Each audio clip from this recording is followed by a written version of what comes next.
Una vez que he dado las gracias, os voy a hablar de por qué nace este libro. Este libro nace fundamentalmente de una pregunta. Albert Einstein, que ha sido para mí referencia en cuanto a pensamiento, sobre todo pensamiento metafísico, Albert Einstein decía que lo importante es hacernos preguntas que nunca nos hemos hecho, para obtener respuestas que nunca hubieran salido. Entonces, la pregunta que yo me hice es, ¿cuál es el mejor tipo de vida que nosotros podemos llegar a experimentar? Todos tenemos un cierto nivel de salud, de bienestar, el que sea, de felicidad. Explicaré lo que yo entiendo por felicidad. Y de ahí, de esa pregunta, nace este libro. Este libro que lo que busca es precisamente ayudar a esto. Ayudar a que experimentemos en nuestra vida algo muy especial, que es un upgrading. Os voy a explicar lo que para mí es el upgrading. Yo he viajado mucho y la mayor parte de las veces, o sea, durante una época de mi vida, yo siempre viajaba en economy. Y recuerdo la sensación que era cuando el señor de delante se echaba hacia detrás y te comías la bandeja. Y entonces estabas ya con las rodillas a tope, ¿sabes? Y encima con la bandeja y decías, por favor, ¿puede usted echarse un poco hacia adelante? No, es que, digo, sí, pero es que no puedo, o sea, no me llega. Y entonces esta negociación, y luego si llegaba un señor de mayor envergadura, es que ya había un problema incluso de respirar. Había una dificultad, como diciendo, bueno, hasta aquí llega mi trozo y el suyo empieza ahí, no invada mi dominio, ¿sabes? Entonces, ¿entendéis? Entonces, era una cosa compleja. Entonces, la primera vez que me hicieron un upgrading y me dijeron, le queremos hacer, porque había viajado mucho, ¿le gustaría a usted ir a business? Y yo me diciendo, ¿y eso qué es? Digo, pues sí. Y cuando yo vi aquello que llegaba, decía, decía, señor, ¿le pasa algo? No, estoy probando.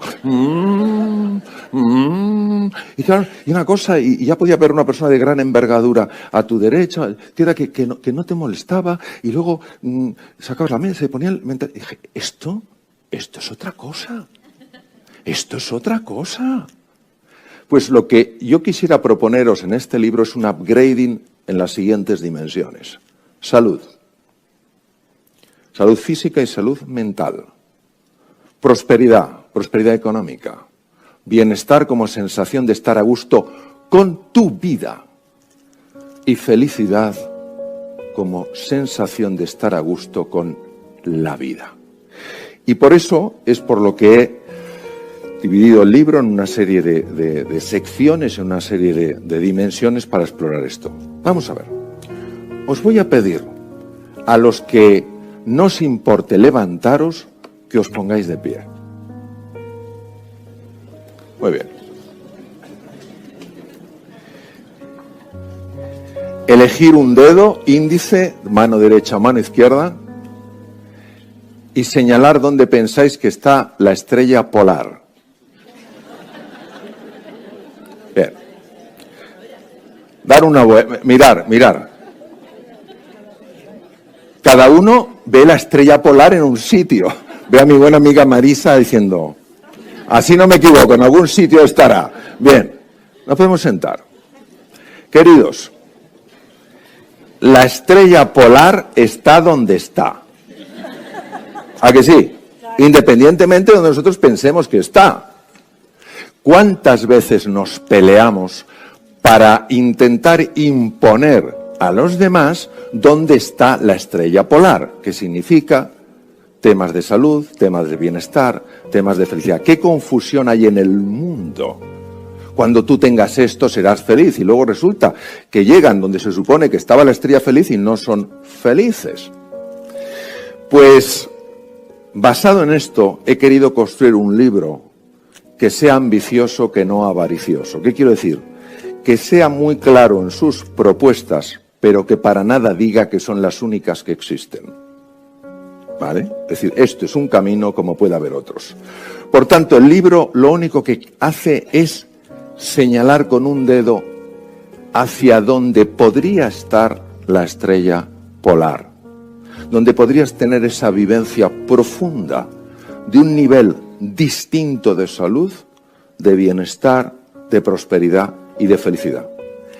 El dedo no pretende ser para nada la experiencia de estar con la estrella. Lo que te marca es un sendero. Te marca una dirección, porque si no, ¿qué nos pasa? Que cada uno pensamos que la estrella polar está en un sitio diferente y viene alguien que habla muy alto y como mucha firmeza dice, no, la estrella polar está ahí. ¿Y usted en qué se basa? No, lo soñé anoche. ¿Entendéis? Entonces necesitamos una serie de referencias que tengan sentido, no que sean las únicas, pero que tengan sentido en nuestra vida para ese upgrading.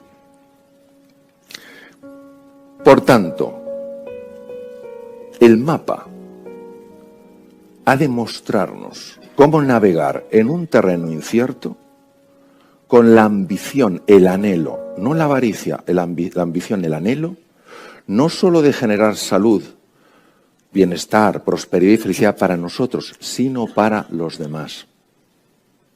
Aquí el tributo al ego es muy peligroso, es tan hábil, es tan sutil, es tan ingenioso en sus disfraces. Entonces nosotros, cuando pensemos en bienestar, en felicidad, en salud, en prosperidad, es importantísimo que pensemos no solo en nosotros, sino también en los otros.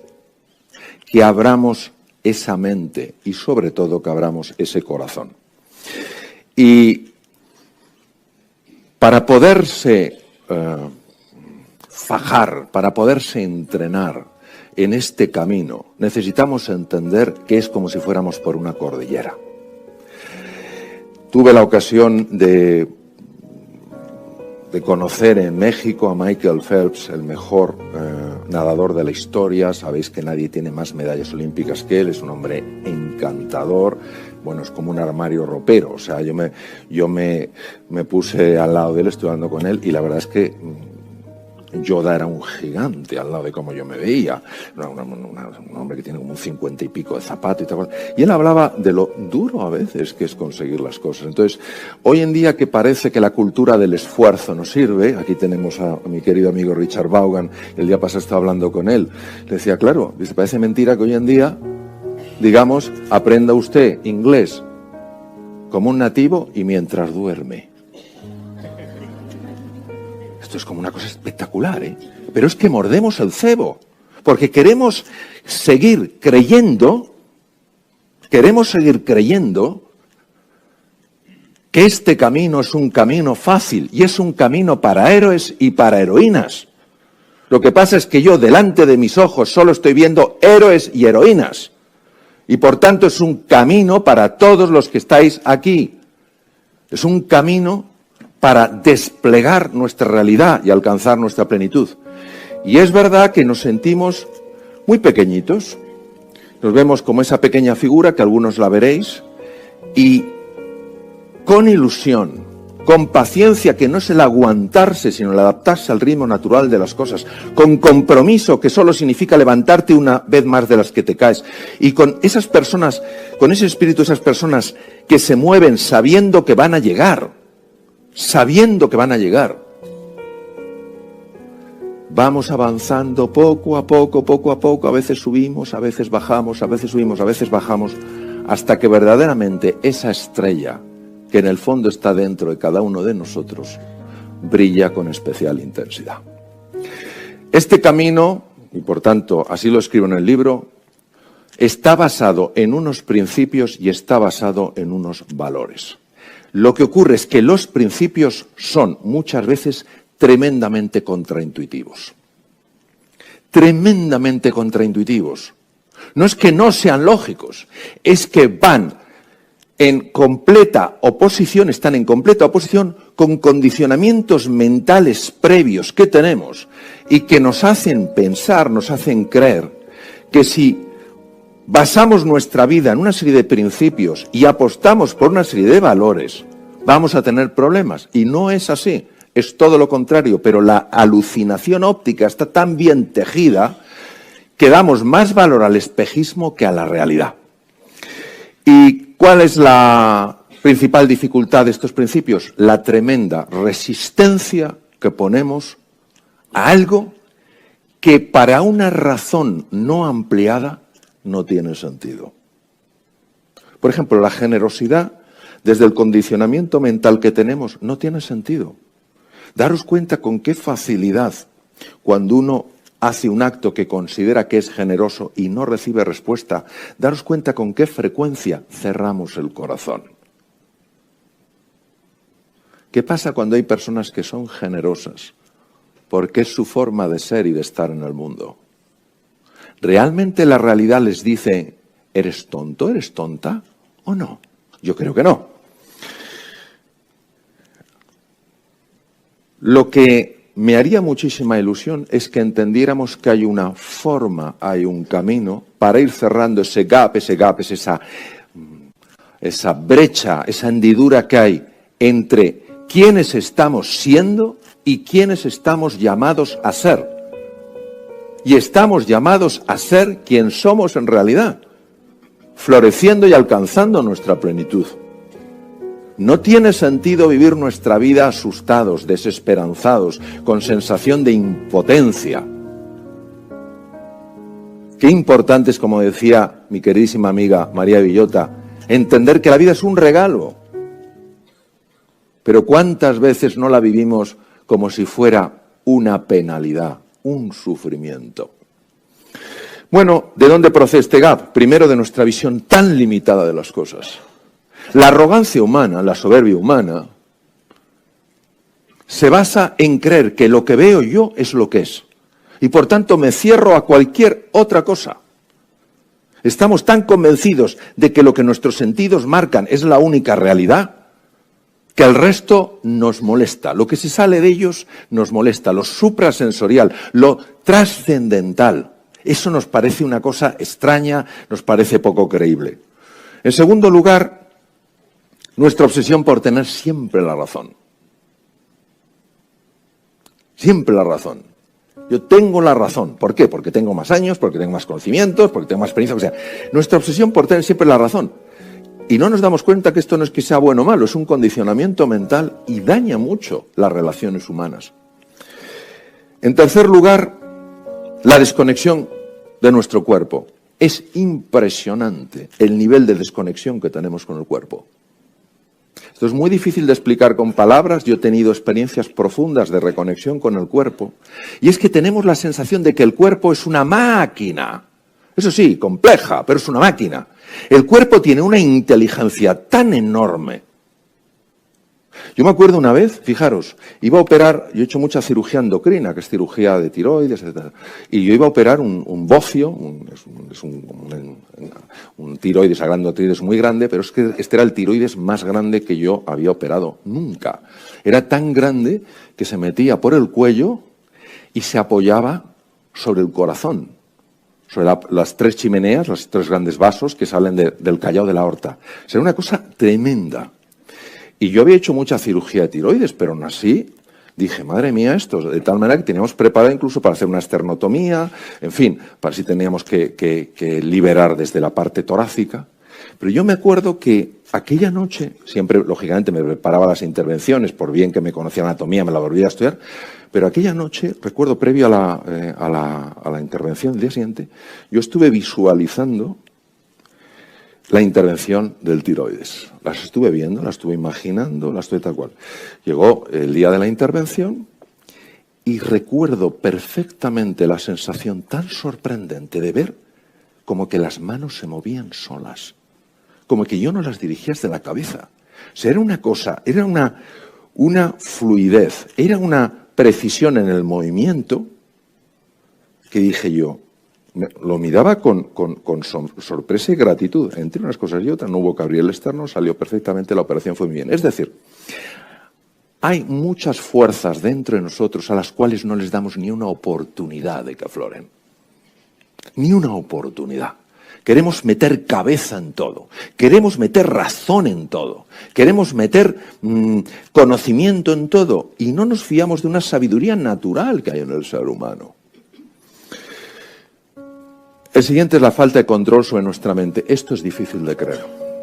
O sea, la falta de control que tenemos sobre nuestra mente es tan abrumadora que, para que os hagáis una idea, la investigación muestra que el 46% del tiempo estamos constantemente distraídos. ¿Os imagináis conduciendo 46% del tiempo distraídos? ¿Os imagináis una conversación con tu pareja, con un hijo, con un cliente, el 47% distraído? ¿Os imagináis un cirujano el 47% del tiempo distraído? Nos hemos acostumbrado a estar distraídos. Hoy la distracción es el gran desafío de este mundo, por eso aparece tanto síndrome de déficit de atención, rasgos de déficit de atención, etc. Entonces, aprender a focalizar la mente, aprender a conseguir que la mente se calme para que podamos ver la realidad más allá de la apariencia es fundamental. Y luego tenemos otro elemento que es el alejamiento de nuestra propia esencia. Mirad, yo esto lo digo y lo digo con tremendo orgullo. En algún programa de radio ha habido alguna persona que se ha enfadado. Yo creo profundamente que una de las razones por las que a veces experimentamos tanto sufrimiento es porque nos estamos alejando de la espiritualidad. Entendiendo por espiritualidad la capacidad de encontrarnos de verdad con nosotros mismos, con el otro, con la naturaleza y con los que crean, en mi caso es así, con Dios. Es decir, hemos perdido esta referencia y la ciencia no va en contra de ella.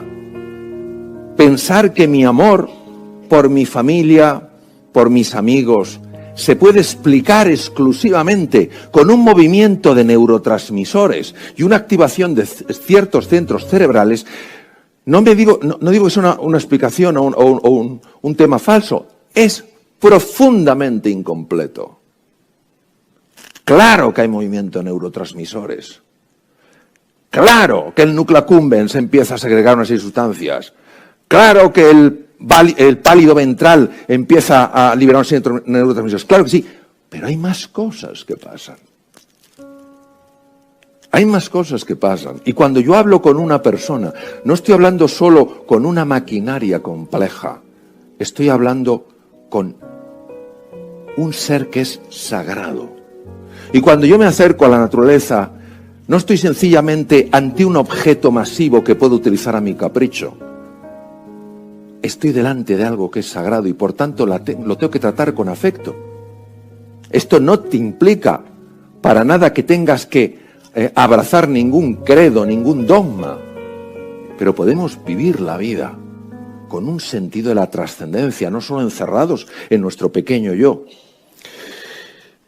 ¿Y qué ocurre cuando nosotros no cuidamos estas cosas? Porque no sabemos que pueden ser cuidadas, pues que esto afecta a todo ello, a la salud, a la prosperidad, a las relaciones humanas, al bienestar y a la felicidad. Entonces, vamos a recorrer el camino. Para quitar, para hacer desaparecer ese gap, necesitamos tres cosas. La primera es inspiración. ¿Se os montaros en un coche, querer ir a un destino lejano y no meterle gasolina?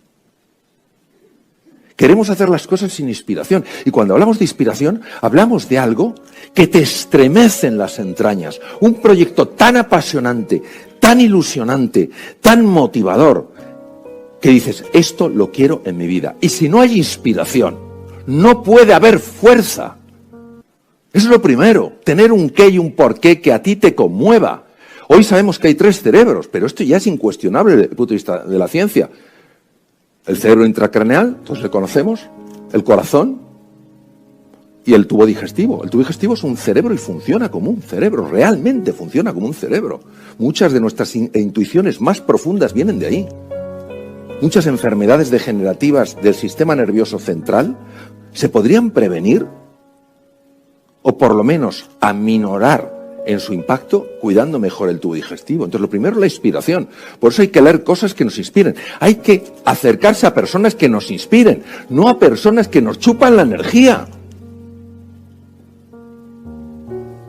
Que han hecho de ello un deporte. Entrénate con un balón de reglamento. Te dejo un sofá.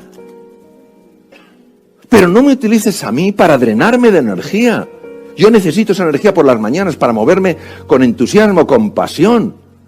Lo mismo que yo no dejaría que alguien entrara con un cubo de basura y echara la basura en el sitio más bonito de mi casa, tampoco puedo permitir que alguien me eche un cubo de basura en mi mente. Entonces, yo creo que en esto hay que ser radical, queridos.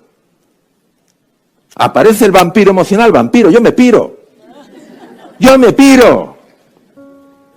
Yo no gasto glucosa cerebral, yo no gasto oxígeno en algo que me está debilitando, porque no te ayuda a ti, ni me ayuda a mí. Entonces, lo primero es la inspiración. Pero claro, ¿qué pasa con la inspiración? Que si le falta la estrategia, pues sales como una moto. Sales como una moto. ¿Y qué haces? No sé, pero voy como una moto. Necesitamos encauzar eso con una estrategia que funcione. Yo recuerdo una vez que me sentí una inspiración enorme por hacer pesas hace muchos años y quería ponerme fuerte. Y entonces me fui a un gimnasio y le dije, yo me quiero poner fuerte. Y me dijo, pesas. Y dije, no, hasta ahí llego, claro. Y digo, ¿qué hago? Y dice, pues nada, ponte a levantar. Me puse a levantar pesas y estuve una semana sin poderme mover. ¿Me entendéis? O sea, acabé con unas contracturas que era una cosa que parecía Quasimodo. O sea, salí del gimnasio así y los otros días cada vez peor. Eso no es una estrategia, eso no es un plan adecuado. Tú has visto mi pasión, pero no la has encazado bien. Y luego hace falta entrenamiento. Vamos a ver, hay que entrenarse. Y quien no se entrene, quien no sea disciplinado, no es ni mejor ni peor, pero no va a tener resultados. La disciplina, el esfuerzo, la dedicación son absurdos si no hay inspiración. Pero si tienes inspiración, necesitas la disciplina y necesitas el entrenamiento. Y por eso hay una parte muy importante dedicada al entrenamiento. Bien, dicho esto, vamos a empezar a profundizar en por qué llamo los 3 superpoderes. Los 3 superpoderes tienen 2 dimensiones, una dimensión física y una dimensión más sutil. La dimensión física es el encéfalo humano. Nosotros hoy sabemos, se sabe desde hace mucho tiempo, no penséis que es un descubrimiento reciente y tal, sabemos perfectamente que hay una parte del encéfalo que se llama sistema límbico, le llaman a veces cerebro emocional, límbico viene del limbo anillo. Sabemos que en esos núcleos, en esos haces nerviosos, tiene lugar todo el movimiento afectivo de un ser humano. Si destruyéramos esa parte enorme del encéfalo, tendríamos un ser mucho menos emocional. Por ejemplo, el sistema límbico no es que no exista en los reptiles, pero está mucho menos desarrollado. ¿Qué quiere decir? Que si buscas una mascota que te quiera, mejor un gato o un perro que una lagartija. Porque no tengo nada contra las lagartijas, pero su sistema límbico no está tan desarrollado. Entonces, el sistema límbico es clave. El sistema límbico, ¿de qué sale el sistema límbico? Sale tu pasión, tus ganas de hacer las cosas, tu ilusión, tu compromiso. Sale esa fiebre positiva que te pone en marcha. Pero claro, necesitamos también una estructura encefálica que tenga la capacidad de canalizar esa energía. Decir, Mario, por aquí sí, Mario, por aquí no. ¿Y por qué por aquí no? Porque por aquí, si te metes por aquí, vas a tener que poner un esfuerzo tremendo y los resultados van a ser muy pobres. Te vas a desalentar y no vas a seguir. Bien, entonces esa parte pertenece a todo lo que son las áreas llamadas prefrontales que están justo delante de la circunvolución o del área más que circunvolución, del área premotora. Esas partes del cerebro son expertísimas en la capacidad de analizar, en la capacidad de negociar, en la capacidad de aprender, en la capacidad de imaginar, en la capacidad de recordar. Y luego nos hace falta el superpoder de las manos, que está en el tronco del encéfalo. El tronco del encéfalo es una estructura que me ha apasionado toda mi vida. Parece el tallo de una flor y el tronco del encéfalo es la estructura más vital. Cuando se lesiona el tronco del encéfalo, madre mía, qué situación más complicada. De entrada, lo más fácil es entrar en un estado de coma, ¿no? Y en el tronco del encéfalo hay unas estructuras maravillosas, son 2 columnas que cuando se ven en microscopio parece una red, lo cual no sería muy raro en el tejido nervioso, pero aquí llama la atención el tipo de red y se llama sustancia reticular. Y la sustancia reticular que recorre todo el tronco del encéfalo, hay una parte de ella, se llama sistema reticular activador ascendente, que lo que hace es que cuando tú estás inspirado por una posibilidad cuando tú tienes una estrategia para lograrlo, pero no sabes dónde empezar a hacerlo, esta parte empieza a activar el encéfalo de tal manera que como una linterna busca oportunidades. Lo he dicho muchas veces, es la razón por la cual una mujer cuando se sabe embarazada empieza a ver embarazadas por la calle, o un conocido mío que una vez me dijo que desde que se había comprado su coche nuevo se había puesto de moda. Sorprendente. Y esto lo tenemos todos, a niveles que no nos imaginamos y que hemos podido experimentar. Lo hemos podido experimentar. Y hemos podido ver que la incapacidad para aprender una cosa, incapacidad, decías tú, esto es estructural, yo es que no doy. Es que no doy. Yo no doy. No, es que no me entra. Cuando tú tenías una inspiración profunda, cuando tenías una estrategia aunque fuera sencilla, y te ponías en marcha como los que saben que pueden, aunque parezca que no pueden, al final aparecían cosas absolutamente tan inimaginables que lo primero que generaban en ti era sorpresa, sobresalto y admiración.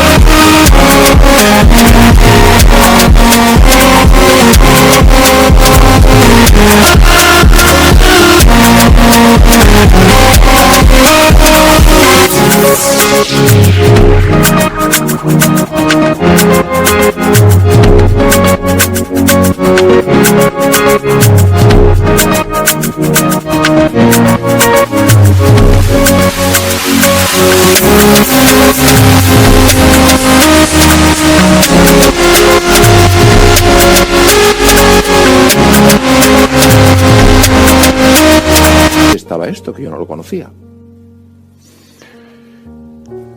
La inspiración a nivel sutil de esa parte nuestra, el sistema límbico, obviamente estoy hablando a un nivel muy físico, a un nivel mucho más profundo.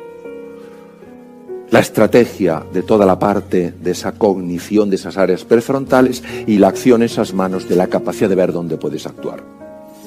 Hay que poner a trabajar el cerebro de una forma nueva. Hay muchas personas que me han preguntado, y esto es normal y se preguntan a muchas otras personas, dicen, vamos, Mario, ¿es verdad que utilizamos el 1% del cerebro? Vamos a ver, ¿cómo vamos a saber si utilizamos un 1% del cerebro si no sabemos lo que es el 100%? Lo que sí sabemos, ¿quiénes sois aquí amantes del fútbol? Muy amantes del fútbol. Bien, pensar en vuestro equipo. Cuando vuestro equipo juega un partido de fútbol, ¿verdad que juegan todos los jugadores? ¿Verdad que esos jugadores pueden jugar muy bien o muy mal? El encéfalo humano siempre se activa en todas sus partes, en todo lo que hacemos, dada la complejidad.